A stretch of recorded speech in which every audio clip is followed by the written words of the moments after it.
Good morning, friends. I know what you're thinking. You're thinking, Miss Kicken, you're supposed to wear the mask over your nose and your mouth, not your eyes. But my mask is not for Corona. My mask is for our read aloud today, which is all about, can you guess what animal? No, not cats, but it rhymes with cats. We are going to read about bats. Bat Loves the Night, another wonderful book by Nicola Davies. This one is illustrated by Sarah Fox Davies. Ooh, I wonder if that's her sister or her mom or her daughter. Bat Loves the Night. Do you remember what the name is for animals that sleep during the day and are out at night? Yeah, nocturnal. All right, so this is going to teach us all about bats.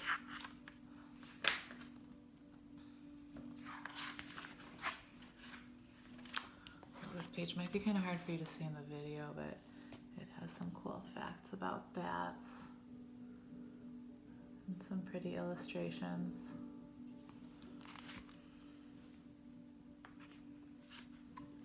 Bat loves the night.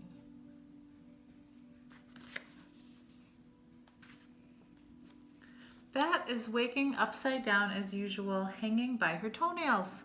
Her beady eyes open, her pixie ears twitch. She shakes her thistledown fur.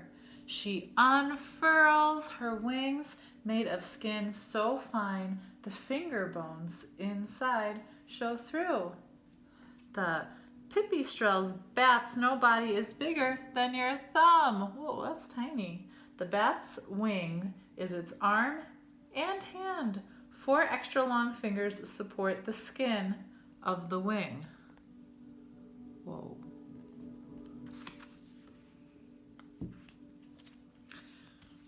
Now she unhooks her toes and drops into black space. With a sound like a tiny umbrella opening, she flaps her wings.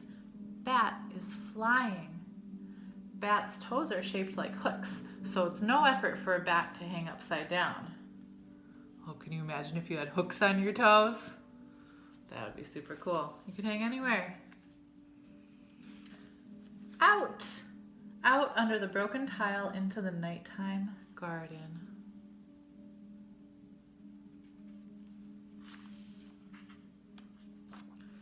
Over bushes, under trees, between fence posts, through the tangled hedge, she swoops untouched. Bat is at home in the darkness as a fish is in the water.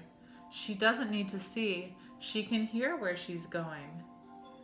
Bats can see, but in the dark, good ears are more useful than eyes.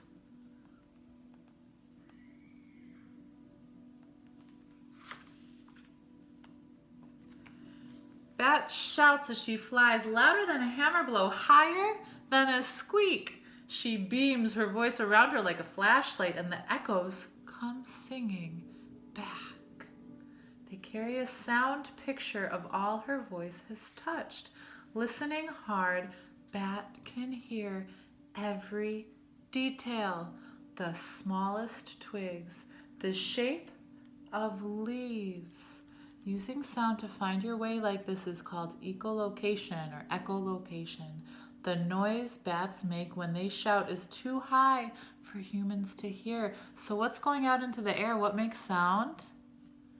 Yeah, vibrations. So those vibrations are going and hitting things like this little bird or bug and the trees and the branches. The vibrations are hitting things and then they're coming back. And so the bat knows exactly where everything is. How cool is that?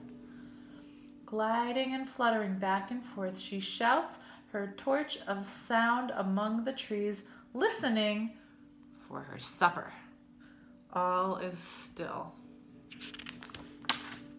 Then a fat moth takes flight below her. Bat plunges fast as blinking and grabs it in her open mouth. But the moth's pearly scales are moon dust slippery. It slithers from between her teeth. Bat dives, nets it up with a wingtip, and scoops it into her mouth.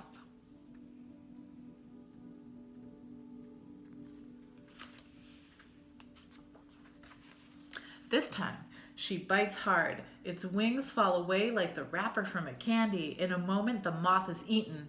Bat sneezes. The dusty scales got up her nose. A bat can eat dozens of big moths in a single night, or thousands of tiny flies, gnats, and mosquitoes. Most species of bats eat insects, but there are some that eat fruit, fish, frogs, even blood. I think that's why people think bats are so scary, because some of them eat blood, but I guess most of them just eat insects. Hunting time has run out. The dark will soon be gone. In the east, the sky is getting light. It's past bats' bedtime. The place where bats sleep in the day is called a roost. It can be in a building, a cave, or a tree, so long as it's dry and safe. Do you remember roost from any other stories or from any other books we read this week? Yeah, the ducks find their roost too. Remember, they roost either in the reeds or on the water. Okay, so bats roost. That's where they sleep in the daytime. She flies to the roof in the last shadows and swoops in under the broken tile. Inside there are squeakings. 50 hungry batlings hang in a huddle, hooked to a rafter by oversized feet. Bat lands and pushes in among them, toes first, upside down again. Baby bats can't fly. Sometimes mother bats carry their babies when they go out, but mostly the babies stay behind in the roost and crowd together to keep warm. Look at all those baby bats. Cute or creepy? What do you think? I think a little of both for me. A little cute, a little creepy. Bat knows her baby's voice and calls to it. The velvet scrap batling climbs aboard and clings to Bat's fur by its coat hanger feet. Wrapped in her leather wings, the baby suckles Bat's milk. Baby bats drink mother's milk until they learn to fly at a few weeks old. Then they can leave the roost at night to find their own food.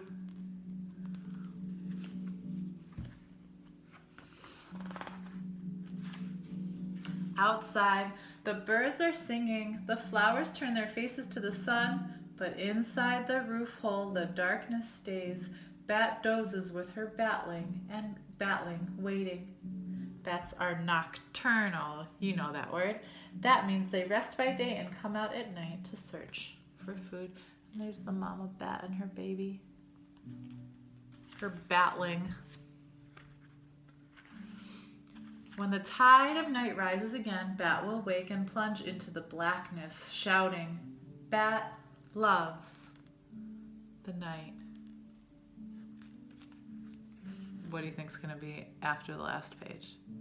You got it. Table of index. She always has, or I always say that, an index. She always has an index at the end. Wow, look at that picture of that swarm of bats. Pretty neat, huh? All right, so we learned a lot about bats in that story, and what I want you to do now is I want you to think of some of the things that you learned about bats that you didn't know before, okay? So the next page in your reading notebook, or you can still use paper, that's totally fine too, is gonna be called Bat Loves the Night. Okay, my bat mask is kind of giving me a headache here.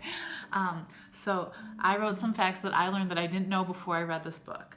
So number 1, bats are the only mammal that can fly. Number 2, bats sleep upside down. And number 3, instead of seeing, bats use hearing to find their way. This is called echolocation. And then for I'm still wondering at the bottom, actually, I read this one time. Has this ever happened to you? Sometimes I read a story or in a nonfiction book, and I remember some things, but not everything. So now that I read it to you again, I actually answered my question. So I'll tell you what my question was, and maybe you already know the answer because you just listened to the story. So I'm still wondering, do mama bats nurse babies like other mammals do? And do you remember? Yeah, they do. Yeah, at the end of the book, it told us that they do. All right, friends. Well, I hope you enjoyed the book about bats. Have a wonderful rest of your Thursday, and I'll see you tomorrow.